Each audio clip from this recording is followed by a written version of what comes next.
ఆ సందర్భంలో pilot cockpit floor ఉంటుంది కదా, దాని మీద కూర్చొని కనిపించాడు. ఈ ఆల్టిట్యూడ్ కోల్పోవడం దానికి ఇది కూడా కారణమై ఉంటుంది. అంటే ఫర్ సపోజ్ ఆయన సీట్లో ఉండాలి ఆపరేషన్ జరుపుతున్నప్పుడు, కానీ ఈ ప్రమాద సమయంలో ఆయన ఫ్లోర్ మీద ఉన్నాడు. విమానం ల్యాండ్ అయిన తర్వాత పైలట్ని తీసుకెళ్తుంటారు, లేకపోతే వెళ్తూ ఉంటాడు కదా, వెళ్తున్న సందర్భంలో సరిగ్గా నిలబడలేకపోయాడు అని చెప్పి విశ్వసనీయ వర్గాలను ధృవీకరిస్తున్నట్లయితే విశ్వసనీయ వర్గాల నుంచి ధృవీకరణ అంటూ జాతీయ మీడియా కోట్ చేసుకొచ్చింది. సీసీటీవీ ఫుటేజ్ని పర్యవేక్షిస్తున్న సందర్భంలో ఆయన కూర్చోవడానికి కూడా కష్టపడ్డాడు, సాయం చేయాల్సి వచ్చిందని చెప్పి aircraft accident investigation bureau AAIBకి చెందిన ఒక వ్యక్తి చెప్పాడు అని చెప్పి వాళ్ళని కోట్ చేసుకొచ్చింది. ఆఖరికి కనీసం యూరిన్ టెస్ట్ సందర్భంలో కూడా, యూరిన్ టెస్ట్ ఇచ్చేటప్పుడు కూడా ఎయిర్ క్రాఫ్ట్ యాక్సిడెంట్ ఇన్వెస్టిగేషన్ బ్యూరోకి చెందిన ఒక అధికారి ఆయనకి శారీరకంగా సాయపడాల్సి వచ్చింది. ఎందుకంటే ఎక్కువ చెప్పదలుచుకోలేదు, ఆ వ్యక్తికి మీకు అర్థమైపోయి ఉంటుంది. యూరిన్ శాంపుల్ ఇచ్చే సందర్భంలో కూడా ఎయిర్ క్రాఫ్ట్ యాక్సిడెంట్ ఇన్వెస్టిగేషన్ బ్యూరోకి చెందిన ఒక అధికారి అతనికి శారీరకంగా సాయం చేయాల్సి వచ్చిందని చెప్పి జాతీయ మీడియా కోట్ చేసిన అతగాడి విషయం అంటే అర్థం చేసుకోవచ్చు. ముందుగా డోపింగ్ టెస్ట్ నిర్వహించారు, అక్కడ ఫెయిల్ అయ్యాడు, పాజిటివ్గా వచ్చింది. రెండో దాంట్లో కూడా అంటే 2 పరీక్షలు కూడా ఫెయిల్ అయ్యాడు, పాజిటివ్గా నిర్ధారణ అయింది. ఆ పరీక్షల్లో అతడు మాదక ద్రవ్యాలు అంటే గంజాయి స్వీకరించాడని చెప్పి తేలింది అనేది ఇటు జాతీయ మీడియా చెప్తూ ఉంది. అయితే తాను ఎలాంటి సైకోట్రోపిక్ సబ్స్టాన్స్ని తీసుకోలేదు అనేది పైలట్ వాదన. అఫ్కోర్స్ ఎవరైనా గంజాయి కొట్టినోళ్ళు గంజాయి కొట్టని చెప్తారా, దట్టు అటువంటి సినారియోస్లో, అంతే కదా.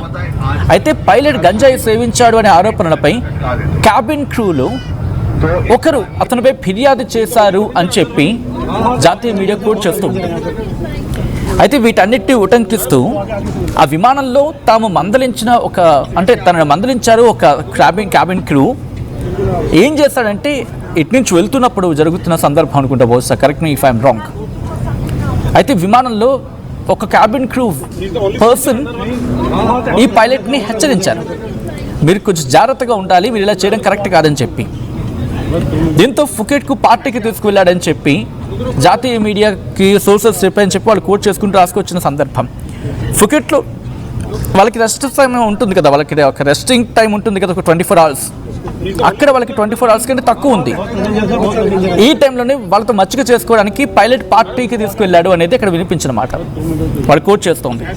అయితే ఢిల్లీ ఫుకెట్ వెళ్తున్న విమానంలో పైలట్ బాత్రూమ్కి వెళ్ళాడు. అయితే ఎప్పుడైతే బాత్రూమ్కి వెళతారో వాళ్ళకు నిబంధనల ప్రకారం, I don't know how far it is true, but వాళ్ళు కోట్ చేస్తుంది ఏంటంటే అక్కడున్న కండిషన్స్ ప్రకారం సీట్లో కూర్చోమని చెప్పి ఒక క్యాబిన్ అటెండెంట్ని పిలిచాడని చెప్పి వర్గాలు చెప్తూ ఉన్నాయి అని చెప్పి వాళ్ళు కోట్ చేసుకొచ్చారు. అయితే ఈ క్యాబిన్ అటెండెంట్ పైలట్ సీట్ని సరిగ్గా ఆపరేట్ చేయలేకపోయారు, అందుకే పైలట్ ఆమెను మందలించాడు అని చెప్పాడని చెప్పి వాళ్ళు చెప్పుకొచ్చారు.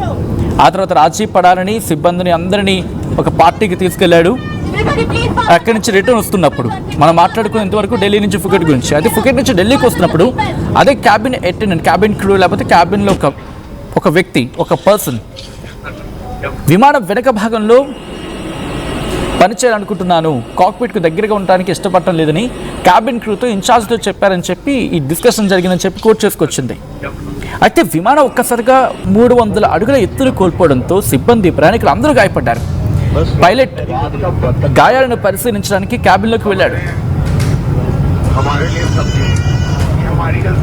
అయితే ఇక్కడేంటి విశ్వసనీయ వర్గాలను కోట్ చేస్తూ ఏం చెప్తున్నారు, అతను తనను ఎక్కడ పిక్చరైజ్ చేయొద్దు, చిత్రీకరించొద్దని చెప్పి వాళ్ళు రిక్వెస్ట్ చేసుకున్నారట. మొత్తం 137 మంది ప్రయాణికులు, 8 మంది సిబ్బందితో ఫుకెట్ నుంచి ఢిల్లీకి వెళ్తుంది AI 2379 విమానం. ఆగస్టు 4న అది ఫ్లయింగ్లో ఉన్నప్పుడు ఆల్టిట్యూడ్ ఏకంగా 300 అడుగులు కోల్పోయింది.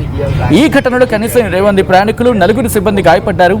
పైలట్లు, క్యాబిన్ సిబ్బందిని వీళ్ళందరినీ కూడా AAIB air craft accident investigation bureau ప్రస్తుతం ఇన్వెస్టిగేషన్ చేస్తుంది, వాళ్ళని అడిగి తెలుసుకుంటుంది. సో ఈ నేపథ్యంలో మీరేమనుకుంటూ ఉన్నారు? మాట్లాడే ప్రయత్నించండి. బికాస్ అసలు ఎలా చేశారు? ఒక పైలట్, అంతమంది ప్రాణాలు ఒక పైలట్ చేతులు ఉన్నప్పుడు అతగాడు గంజాయి సేవించాడో లేదో తెలుసుకోకుండా పైలట్ని అలౌ చేయడం అంటే అది ఎంత తప్పదు, అది ఎంత ప్రమాదం, అది ఎంత ప్రమాదం. అది 2 టెస్టులో కూడా పాజిటివ్గా తేలింది. ఇటు నుంచి పంపించినప్పుడు ఓకే, మరి అటు నుంచి పంపించినప్పుడు కూడా సేమ్ కరెక్షన్ ఉండాలి కదా, సేమ్ చెకింగ్ జరగాలి కదా. ప్రస్తుతం దీని గురించి మాట్లాడుకుంటూ ఉన్నారు. అంటే ఒక పైలట్ డోప్ టెస్ట్లో తేలిన సందర్భం అంటే మరి ఇప్పుడు కామన్గా మాట్లాడుకుంటే మనం ప్యాసింజర్, మనం వెళ్తూ ఉంటాం. మనం వెళ్తున్నప్పుడు ఎన్ని చెకింగ్ చేస్తూ ఉంటారు, ఎన్ని చెకింగ్స్ జరుగుతూ ఉంటాయి. ఫ్రమ్ ఎంట్రన్స్ నుంచి మన మొత్తం బ్యాగేజ్ చెక్ చేస్తూ ఉంటారు, మనల్ని చెక్ చేస్తూ ఉంటారు. మనం ఏం పెట్టుకొచ్చాం అంటే మన లగేజెస్లో ఏమేమి పెట్టుకొచ్చాం అన్నీ చెక్ చేస్తారు క్లీన్గా. మళ్ళీ చెక్ ఇన్ ఉంటుంది, ఆ తర్వాత సెక్యూరిటీ చెక్ అంతా జరిగిన తర్వాత అడ్వాన్స్గానే ఉండే ప్రయత్నం చేస్తారు కదా, 1 గంట ముందు ఉంచే ప్రయత్నం చేస్తారు కదా. ఏమైనా అనుమానం వస్తే కనుక మళ్ళీ వాళ్ళు చెక్ చేస్తూ ఉంటారు కదా.